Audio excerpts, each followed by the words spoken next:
Hello everyone, welcome back to the course on fracture, fatigue and failure of materials, and today we are here on the fourth lecture of this course, in which we will be discussing the following concepts. Firstly, whatever has been previously discussed on the stress concentration factor, I would like to elaborate a little bit more on the effects of that in actual practice. And then we will be discussing about the notch effect. In presence of a notch, what will happen to a material's behavior, that will be discussed. And finally, we will be talking about or introducing the concepts of Griffith criterion. So, in the last class, we have seen that because of the presence of a notch or a crack in a material, that can lead to some amount of stress concentration factor. So, if we have a component like this, in which stress are being applied, we have seen that the lines of force are getting agglomerated at this part itself, and that leads to stress concentration factor. And this stress concentration factor can be very well described by a relation Kt, which is given by 2 root over A by rho, particularly for the conditions when A or the crack length is much greater than the crack root radius of curvature, which means that for a very long and sharp crack. So, here is a problem to understand this concept a little bit more. What it says is an internal crack of total length 1 centimeter and radius of curvature of 2 micrometer is present in a body. What will be the magnitude of stress at the crack tip on applying tensile stress of 200 MPa? How much will be the stress concentration factor? So, we need to figure out the sigma maximum from this relation as well as Kt. So, sigma maximum is nothing but sigma applied into Kt, and for this case the applied stress is given as 200 MPa. Okay. So, let us see how much will be the Kt.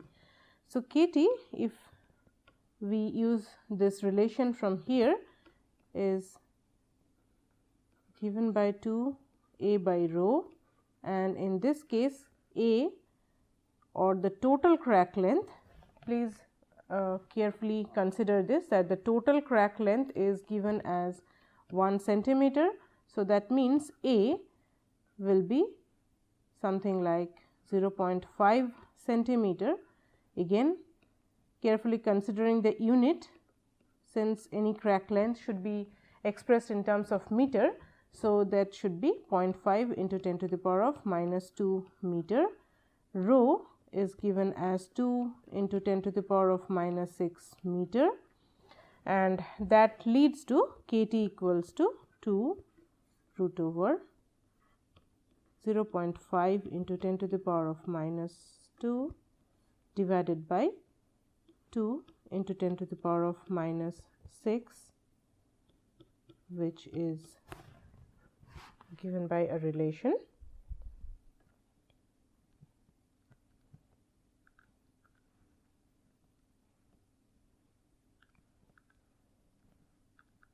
So, this comes to 50, and that makes Kt equals to 100.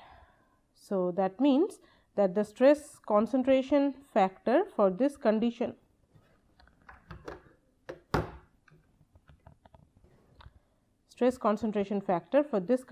would be 100. So, that is a answer to the second question. And coming back to the first one, so sigma max will then be sigma applied, which is 200 MPa into 100. So, that makes 20,000 MPa, or we can simplify as 20 GPa. Okay. So, this is also very important to understand that although we are applying a stress value of only 200 MPa, what we are getting in practice at the tip of the crack, somewhere here the stress will be as high as 20 GPa. So, that is a pretty high value. So, that can lead to the possibility of failure even if we are applying a stress of only 200 and 200 MPa. And this is also important to note that in case this value, the sigma max, reaches the value of the theoretical strength of the material locally at this point, that can initiate the fracture. We will look into more details of this in due course, but this gives us an idea that how the longer and sharper cracks can lead to early failure. And I would also recommend the students to do similar kind of numerical problems to see the effect of crack length as well as notch root radius by varying these values on your own. So, this is an example of showing the stress strain behavior of three different components, three different brittle component which fails at certain values of stress, sigma KT1 for the first condition and sigma KT2 and sigma KT3. As we can see here that sigma KT1 is obviously higher than that of KT2 as well as KT3. So, this relation is very much clear. Now, what would be the relation between KT1, that is the stress concentration factor for T1, T2 and 3? Okay. So, there could be three possibilities.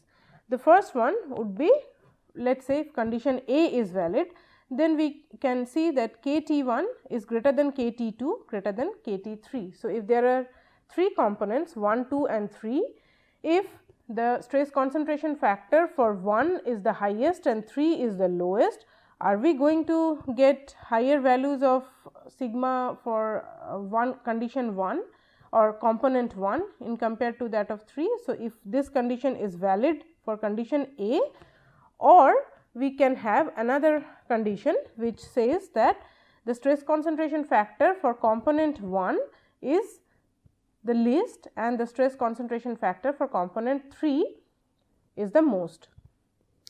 So, for clarity, let me just write this, that there are three components 1, 2 and 3, and we need to figure out that which of these conditions are valid so that we get a higher value of sigma for component 1. Okay. So, although it appears like KT1 is higher from this condition, in reality what we should expect is that condition B is the valid one, which says that stress concentration factor for component 1 is the least. Okay. That is why it can fracture at the highest amount of stress, or the strength for the component 1 which is having the least value of stress concentration factor is the highest one. Okay. So, here is the example of some components which presence of a hole or a semicircular defect there, how the stress concentration factor would vary, or maybe in case of a tensile specimen, as we have seen that there is a sharp corner that leads to stress concentration, and considering all these parameters like the diameter of the grip section versus the diameter of the gauge section as well as the radius of curvature, in this case diameter of the hole. So, all this are the leading factors determining what would be the stress concentration factor. So, these are some of the experimental results that has been shown here, and you can see that how this stress concentration factor varies with the ratio of r by d, where r is this radius of curvature and d, small d, is the diameter for the gauge section. Okay. So, we can very well see here that these lines are coming down as we are increasing r by d. So, that means that as the r by d ratio increases, what we are seeing is that KT, or the stress concentration factor, decreases. Okay. So, this is what we are seeing from any of these lines. For any particular values, we can see that as r by d is increasing, KT is decreasing.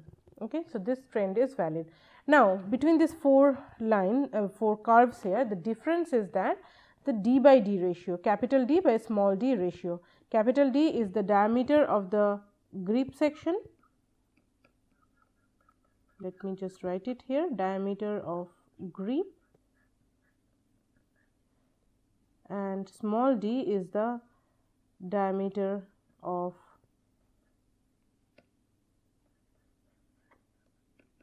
gauge section, and this could be any other kind of irregularity instead of grip and gauge, and you can use similar kind of relation. So, in this case what we are seeing is, as d by d, this capital D by small d ratio is increasing, so towards this direction, what we are seeing is that for, let us say, for any particular value of r by d, so let us say 0.2, what we are seeing is that for capital D by d ratio of 1.01, we get a value as low as 1.1 for kT, as well as if we are changing this d by d ratio to 2, we are getting a kT value as high as 1.5. So, that means that as capital D by small d increases, that leads to enhancement in kT as well. So, this is how this kind of ratios or this relations between the different parameters can be controlled if we are looking for a particular value of stress concentration factor depending on our service requirement. Here is another example where we have a circular hole, and the radius of that hole is represented by A, as well as this distance is given by capital D, and this distance as small d. So, that it means where the hole is starting. Okay. So, based on that we can also figure out the relation. So, there has been several experimental work that has been done, and this also varies from materials to material, but at least we know that this can be controlled, or there can be some relations between these different factors. So, the practical importance of stress concentration factor has been seen for ages, and we have now known to design our component for actual practice such that the stress concentration factor can be minimized to the maximum extent possible. This has been also seen for different failure events. One, for example, is the failure of the Comet aircraft, which was the first amongst the jetliners, and there was a series of fatal air crash that happened with this Comet airliners, and later on their service has been stopped. So, there are different reasons for this failure, which we will be emphasizing during the failure analysis part of this course, but for now we can at least pay attention to the fact that you can see in this picture here that there are square windows. Okay. And if we now carefully pay attention to the next time you are making an air travel, or if you look into the picture of an aircraft, you can see that the windows that we presently have are oval. So, what happened is that these square windows here are the source for the stress concentration. Stress concentration arises from these corners of the square windows, and that leads to fracture of eventually the fracture of the aircraft. So, that was one of the reason, and we have learned from a very hard lessons that how stress concentration factor can be dangerous. Of course, we always wanted to prevent that, and we want to control this kT so that it should not lead to such kind of unwanted failure. And there are several ways by which we can control this kT. First of all, we need to inspect regularly all the components. So, there should be regular inspection and replace parts with alarming crack length. Any kind of structure for which failure is used to be very critical, we always go for regular inspection. If we notice some amount of crack there, depending on the crack length and the service amount of time that is required, we do a detailed estimation of how much more life is left, and if there is an alarming length of crack, which means that the crack length is sufficiently large or long, we tend to retire that from practice. Another very smart way of getting rid of stress concentration factor is drilling a hole at the crack tip. Okay. So, we have seen that basically KT is related to A and rho, right, crack length as well as the radius of curvature, which means that KT is directly proportional to A and KT is inversely proportional to rho, which means that either we have to reduce the crack length or we need to make the crack tip blunt. Now, reducing the crack length is not always in our control, but what we can do is to make the crack blunt, and there are ways by which we can actually drill a hole. You can see that this is a sharp crack where there are certain values of K, stress concentration factor, and if we are drilling a hole here just at the tip of the crack. So, now the crack which was initially very sharp here, now because of this hole it has acquired a very blunt feature, and as a result the stress concentration factor can be reduced dramatically. Of course, we need to be very careful to implement that. You can see here the crack is growing, and then because of the presence of the hole, the growth of the crack is being stopped because the stress concentration at this point is reducing, which means that the stress at the tip of the crack is reduced extensively, and that leads to stoppage of the crack growth. We have to do this very carefully so that we can drill the hole exactly at the crack tip and not a little behind that, which otherwise would not have any effect at all. So, this leads to another important effect which is known as the notch effect. So, what it says is, now that we know that there are defects and we are slowly trying to figure out that if there are defects, how can we correlate this defect to the strength of the material or the fracture strength of the material or the deformation behavior in general.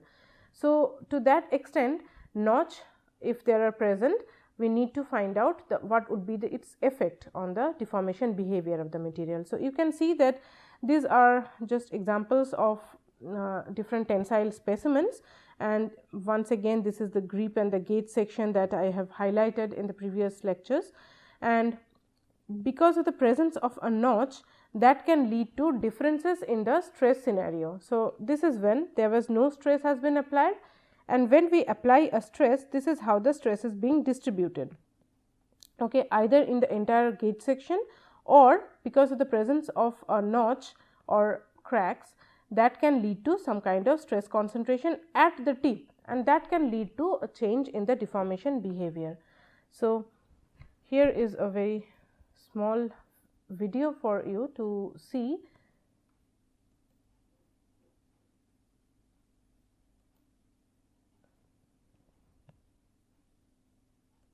Okay. So, how the stress is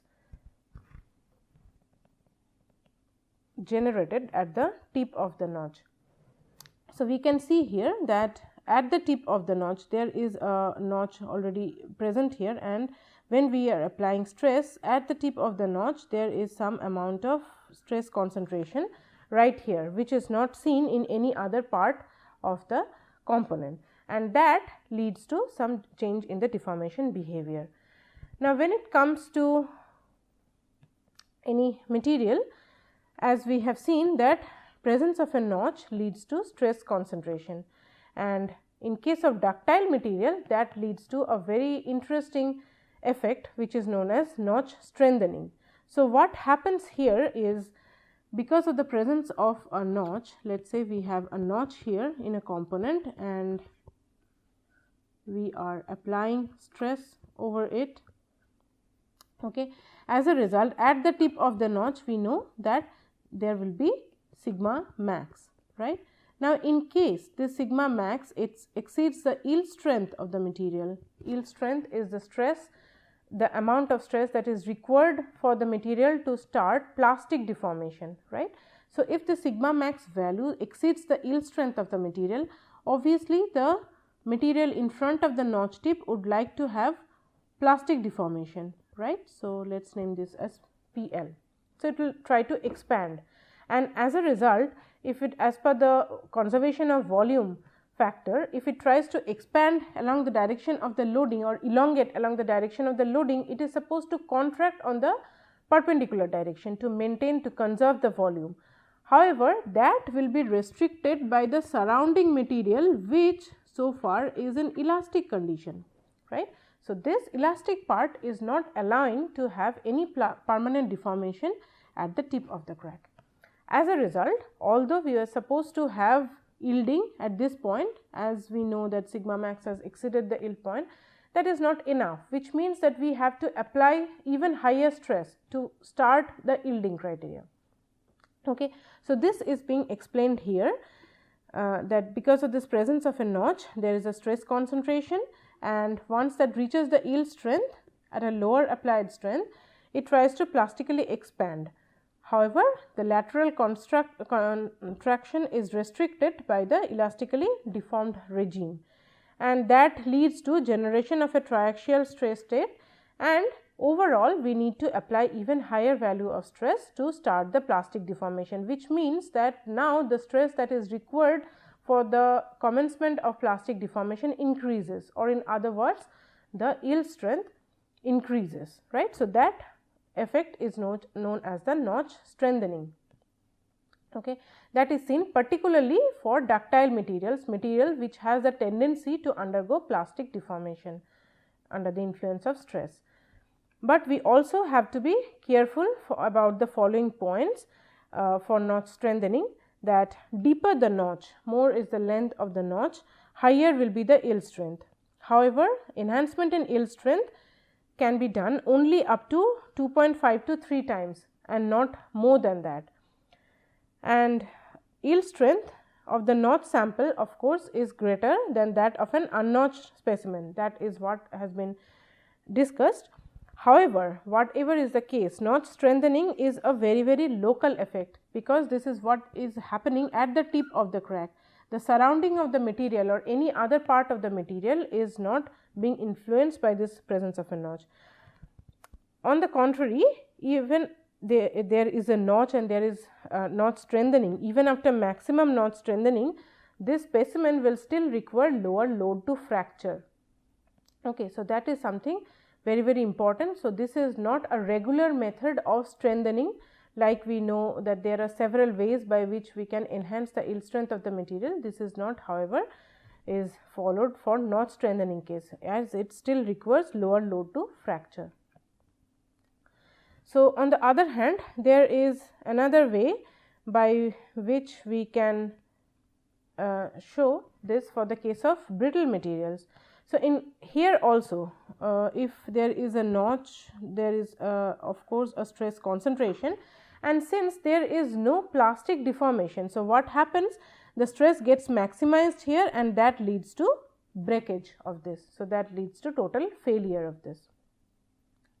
So, because of this stress concentration, stress relaxation by plastic deformation anyway is limited. For the case of brittle material, there is no provision for dislocation movement, and as soon as this stress concentration or the maximum stress reaches the fracture strength of the material, there will be no yielding, rather there will be direct fracture. So, this is known as notch weakening, and this is as per our common understanding that presence of a notch will make it fracture at a lower strength. Okay. Now, from there we are next moving on to the concept of linear elastic fracture mechanics, and I would like to start this with the famous Griffith criterion. Okay. Griffith is known as the father of fracture mechanics, and he has developed a criterion which is followed for fracture mechanics, and whatever in-depth studies that has been done on fracture mechanics is somehow falling or depending on this Griffith criterion itself. So, this is the most important criterion in fracture mechanics that we are going to start in today's lecture. So, what it essentially says is that okay, we understand that any component, any system should have defect, and if there are defects, then the stress that is required for fracture will not be same as the stress that is required in the theoretical part. Okay. So, it will be less, much less than the theoretical cohesive or fracture strength. This we have understood. So, next our target is to find out okay, so what is the magnitude of this stress in a component in presence of defects. So, let us see what it shows.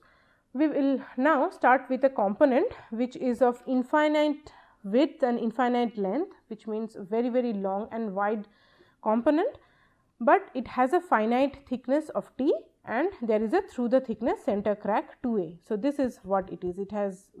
It is in reality very long and very wide component that you can think of, and there is a finite thickness. So, this is the thickness T. Sometimes the thickness is also referred as capital B, just for your information, and then we have a notch or a defect of total length 2a. Now, what happens is that if we are applying stress, okay, there could be two different ways. First of all, if we are applying stress, there will be some elastic potential energy or elastic energy that is stored in the system that will be released over an elliptical volume. So, over this volume. So, this ellipse has a major axis of 4a and minor axis of 2a. So, whatever defect was there, this crack, that has now become the minor axis of the ellipse, okay, over which the elastic energy is being released. This is not a crack, this is the volume of consideration over which all the mechanisms are happening. Okay. At the point of stability, this release in elastic energy will be same as the addition of any new surface energy. Now, surface energy, as we have seen even for the calculation of theoretical cohesive strength, that surface energy comes into the picture as the crack grows or as it leads to fracture, there are two new surfaces that are forming, right. So, at the point of stability, this energy that is being released is same as the energy that is necessary to create a new surface, and crack growth materializes only when this release in energy is greater than the energy that is required for maintaining that free surface. And this entire thing, as I said, is happening over this area or over this volume, where the crack is increasing by a length, infinitesimally small length dA. So, let us see how it goes. This elastic energy or the stored elastic energy is nothing but half into stress into strain. So, this is all what we already know, and we can convert this as we know the Hooke's law. So, strain can be represented as stress by E. E is the elastic modulus here, and so that means UE is given by sigma square by 2E. Now, over this volume, okay, this is happening, this is releasing over this entire volume of the ellipse. So, that will be given by this relation pi. So, this is for the volume, okay, pi into half of the major axis 2a and half of the minor axis into thickness. So, that is the entire volume of this ellipse, which is 2 pi a square t. Okay. So, this multiplied by the sigma square by 2e is the total elastic energy for this entire volume. On the other hand, if we are talking about the surface energy, so this surface energy is gamma s, and since there are two surface forming, so this should be 2 gamma s, and that is over this entire energy, entire area, right. Surface area is what is important. So, the surface area of importance here is 2a, that is the total length of the crack, which is nothing but the minor axis, into t, the thickness. It is happening over the entire thickness. So, this is what is the total surface energy 480 gamma s. Okay. So, at the point of crack growth, this is what needs to be maintained, delta u equals to delta surface energy minus the elastic energy term. Okay. And for the crack growth of delta A, we need to differentiate this with delta A, and this should come to 0 to maintain this stable condition at the up to the point of stability, right. So, if we do that, if we simply differentiate this, we can solve this numericals, and we can see that the fracture strength that is obtained is nothing but this is given by a relation root over 2 e gamma s by pi a, where a is nothing but the half crack length here. Okay.